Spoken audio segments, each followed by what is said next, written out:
Hi అండి, welcome back to my channel Kavya creative thoughts. నా పేరు కావ్య. సో ఇంతకు ముందు వీడియోలో మగ్గం వర్క్ డిజైన్ని బ్లౌజ్ మీద ఎలా డ్రా చేసుకోవాలి, ఎలాంటి మెటీరియల్ యూజ్ చేయాలి, లీవ్స్ ఏ విధంగా కుట్టాలి అనేది డిస్కషన్ చేసుకున్నాం కదా. సో ఈ వీడియోలో ఈ ఫ్లవర్ డిజైన్ ఎలా వేసుకోవాలి అనేది క్లియర్గా చూపిస్తూ ఎక్స్ప్లెయిన్ చేస్తాను. అంతకన్నా ముందు మన ఛానల్ని కొత్తగా చూస్తున్న వాళ్ళైతే మన ఛానల్ని సబ్స్క్రైబ్ చేసుకోండి. వీడియో నచ్చితే లైక్ చేయండి, షేర్ చేయండి, కామెంట్ చేయండి. అలాగే మగ్గం వర్క్ నేర్చుకోవాలి అనే ఇంట్రెస్ట్ ఉన్న వాళ్ళకి ఖచ్చితంగా మన ఛానల్ అనేది, మన వీడియోస్ అనేది చాలా ఉపయోగపడతాయి. సో ఖచ్చితంగా మన ఛానల్ని ఫాలో అవ్వండి. మగ్గం వర్క్ గురించి కంప్లీట్ ఇన్ఫర్మేషన్ వీడియోస్ వస్తూ ఉంటాయి. సో ఇప్పుడైతే వీడియోలోకి వెళ్ళిపోదాం. సో మన వీడియోలో చూపిస్తున్న విధంగా మగ్గం వర్క్ డిజైన్ని చాక్ పీస్తో కానీ, ప్రింటర్తో కానీ, పెన్సిల్తో కానీ డ్రా చేసుకోవాలి.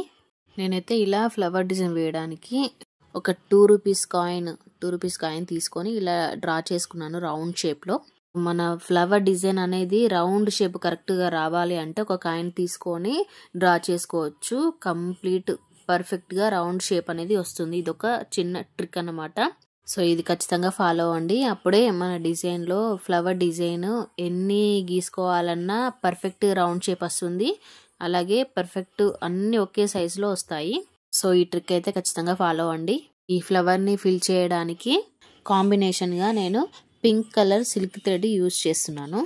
ఈ సిల్క్ థ్రెడ్ని 5 to 10 లైన్స్ తీసుకొని మన నార్మల్ నీడిల్తో ఈ లవంగం కుట్ట అనేది కుట్టాలి. సో ఈ వర్క్ని లవంగం నాట్ అంటారు. సేమ్ ఇది చూడడానికి లవంగం లాగా ఉంటుంది కాబట్టి దీనికి లవంగం నాట్ అనేది అంటారు. ఇలా పింక్ కలర్ థ్రెడ్తో లవంగం నాట్ వేసి లాస్ట్లో చెమ్కీతో ఫినిష్ చేస్తున్నాను. మీరు మంచిగా గమనిస్తూ ఉంటే మీకు అర్థమైపోతుంది ఎలా వేస్తున్నాను, ఏంటి, చెమ్కీతో ఎలా ఫినిష్ చేస్తున్నాను అనేది.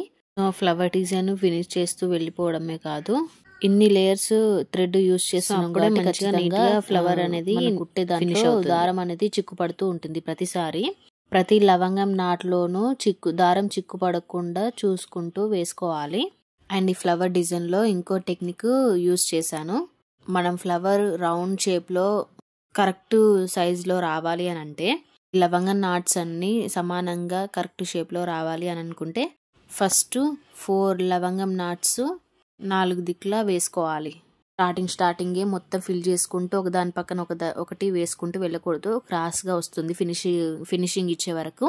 సో అలా చేయకుండా 4 దిక్కుల 4 లవంగం నాట్స్ వేసుకొని మధ్యలో మళ్ళీ ఇంకో లవంగం నాట్స్ వేసుకొని వాటి మధ్యలో ఇంకో లవంగం నాట్స్ వేసుకుంటూ ఇట్లా మధ్యలో వేసుకుంటూ సమానంగా వచ్చేలాగా బాగా గమనిస్తూ చూస్తూ వేసుకోవాలి. సో అప్పుడే మనకు ఈ లోపల వచ్చే రౌండ్ షేప్ కరెక్ట్గా రౌండ్ షేప్లో వస్తుంది. పైన మనకు ఫినిషింగ్లో ఇచ్చే చెమ్కీ దగ్గర రౌండ్ షేప్ అనేది కూడా కరెక్ట్ రౌండ్ షేప్లో వస్తుంది.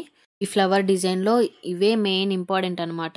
ఫినిషింగ్లో ఎక్కువ తక్కువ వస్తే ఆ ఫ్లవర్ షేప్ అనేదే మారిపోతుంది. సో అది ఖచ్చితంగా చూసుకొని వేసుకోండి. సో అదనమాట. మగ్గం వర్క్ నేర్చుకోవాలి అని అనుకునే వాళ్ళు మన ఛానల్ని సబ్స్క్రైబ్ చేసుకొని ఫాలో అవ్వండి. తొందరలోనే మగ్గం వర్క్ ఫ్రీ క్లాసెస్ స్టార్ట్ చేస్తున్నాను.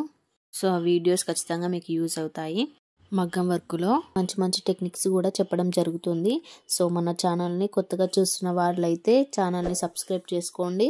అండ్ మన వీడియోస్ నచ్చితే లైక్ చేయండి, షేర్ చేయండి. ఇంకేమన్నా డౌట్స్ ఉంటే కామెంట్ చేయండి.